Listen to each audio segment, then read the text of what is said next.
کچھ لوگ کہتے ہیں جناب اللہ کے سوا کسی سے مدد نہیں مانگنی چاہیے.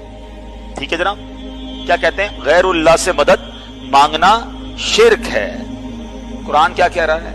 اے ایمان والو, نماز اور صبر سے مدد چاہو.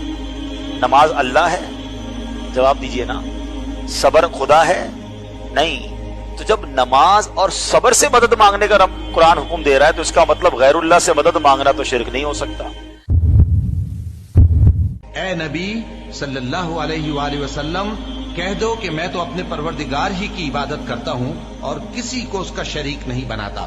یہ بھی کہہ دو کہ میں تمہارے لیے نہ کسی نقصان کا اور نہ نفع کا کچھ اختیار رکھتا ہوں. یہ بھی کہہ دو کہ اللہ کے عذاب سے مجھے کوئی پناہ نہیں دے سکتا اور میں اس کے سوا کوئی جائے پناہ نہیں پاؤں گا. ہاں, اللہ کی طرف سے احکام کا اور اس کے پیغاموں کا پہنچا دینا ہی میرے ذمہ ہے.